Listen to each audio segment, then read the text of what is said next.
आणि त्यांच्याबरोबर तज्ज्ञ सुद्धा होते की मराठा आरक्षणाचा विषय कायद्याच्या चौकटीत कसा बसवायचा, यासाठी पूर्ण क्षमतेनं ते त्या ठिकाणी आलेले होते. त्यांनी त्यांच्याच हातानं कायद्याच्या चौकटीत जे काही शब्द बसणार आहेत तो शब्द प्रयोग कसा असला पाहिजे यासाठी ते त्यांनीच लिहून घेतलेले होते. त्यातल्या 2 शब्दाचा मुख्यमंत्री साहेबांना विधानसभेच्या पटलावरती घेतले, परंतु 2 घेतले नाही. आमचं म्हणणं असं होतं की तुम्ही तुमच्याच तज्ज्ञानं तुमच्याच प्रतिनिधीनं जे शब्द लिहून घेतले तो कागदसुद्धा तुमच्याकडेच आहे. त्यावर तुम्ही आम्हाला टाईम बॉन्ड देणार होतात, तोही दिला नाही तरी हरकत नाही, आम्हाला आवश्यकता नाही टाईम बॉन्डची. परंतु तो कागद तुमच्याकडे, तो आज बाहेर काढा. मीडियाच्या बांधवाच्या समक्ष त्यांनी तो बाहेर पण काढला, वाचला पण, आणि उत्तर मात्र त्यांनाच देता नाही आलं. शब्द त्यांनी लिहिला तेच सांगितलं, मी नाही ना लिहिला. उपोषण आम्ही मराठा समाजाचे बांधव सोडतच नव्हतो.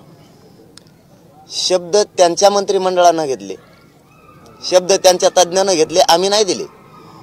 लिहून त्यांनी घेतले, ते 4 शब्द त्यात अपेक्षित आहेत, ते त्यांनी घ्यावेत एवढी आमची माफक अपेक्षा आहे. त्यातले एक शब्द नाही सांगणार, पण जे काल चर्चा झाली ते सांगतो. एक सांगल 23 तारखेला ज्याची नोंद मिळाली 1967च्या अगोदरची, त्याचा संपूर्ण परिवार, म्हणजे ते किती हो, 10 लोक असोत किंवा ते 100 भरो, 70 भरो, 500 भरो किंवा 1 भरो, जे असेल ते असेल, त्याचा सर्व परिवार, त्याचे सर्व नातेवाईक आणि त्याचे सर्व रक्ताचे सगळे सोयरे, असे 3 शब्दावरती काल चर्चा झाली. आता सगळे सोयऱ्यावरतीच आमचं असं म्हणायचं की 4 ते 5 घंटे एका शब्दावर गेले.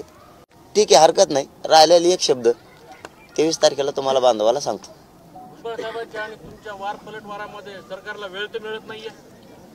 नाही, वेळेचा काय संबंध आहे? आमचं पूर्ण ध्येय मराठा आरक्षणावर आहे, पण ते मध्ये एक सोड आहे देणी. नाही, कसं मिळेल? 24 डिसेंबर वेळ आहे त्यांचा, त्याच्या पुढे कुठं चाललोय आम्ही? वेळ मिळतच नाही ना. हे मध्ये थोडंफार सोडलेलं असतं त्यांनी, त्याला बी थोडी सवय आहे. तर ठीक आहे, आता नाही बोलत, त्यामुळे मी बी नाही बोलत. त्याने सांगितलं आता जरांगी साहेबाला मी बोलणार नाही, तर मग आणि त्याचं काय शत्रूच थोडे, त्यांच्या विचाराला विरोधी, व्यक्तीला थोडा विरोधी. ते बोलले की मात्र सुट्टी नाही. मग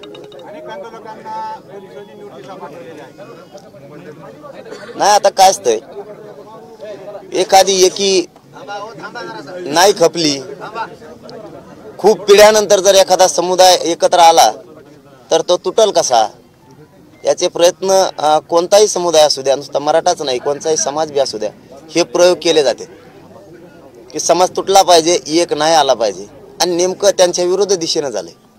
मराठा समाज कधी नव्हे ते एकत्र येत नव्हता, आणि इतक्या ताकदीनं एकत्र आला ही बऱ्याचशा सरकारसह बऱ्याचशा लोकांना देखवत पण नाही. परंतु तुम्ही नोटिसा दिल्या आणि काही केल्या, मराठा समाजाची एकी आता तुटू शकत नाही. त्याचं कारण सुद्धा तसंच आहे. स्वतःच्या लेकरांचं आयुष्य उद्ध्वस्त व्हायला लागलं, ते उघड्या डोळ्यानं नाही बघू शकत. आता नोटिसानं तुम्ही आंदोलन दडपण्याचा प्रयत्न केला, ते दडपू शकत नाही. याच्या अगोदर त्यांनी एक प्रयोग केलेला आहे. मी शेलू नगरीतून त्यांना सरकारला जाहीर विनंती करून आवाहन करतो, याच्या अगोदर तुम्ही प्रयोग केलेला आहे, आता त्या भानगडीत पडू नका, आता त्या भानगडीत पडू नका. तुम्हाला आमची विनंती आहे. मात्र तुम्ही केला बी, आम्ही मात्र हटत नाही. शांततेत आंदोलन होणार, पण आरक्षण मात्र आम्ही घेणार आहे.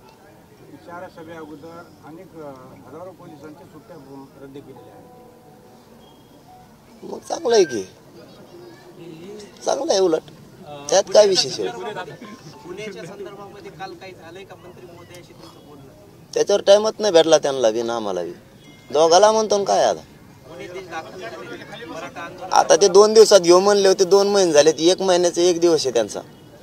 त्यामुळे महत्वाच्या विषयाला हात घालू असं आमच्या डोक्यात आलं, आणि आपण आरक्षणच हाच मुद्दा मुख्य अग्रस्थानी ठेवून चर्चा करूयात म्हणून ती चर्चा केली. ते घ्यायच्यात का नाही ते ठरवतील, परंतु शब्द मात्र त्यांचेच आहेत. त्यांनी ते 24 डिसेंबरच्या आत पूर्ण करावेत ही आम्हाला आणखीन पण अपेक्षा आहे.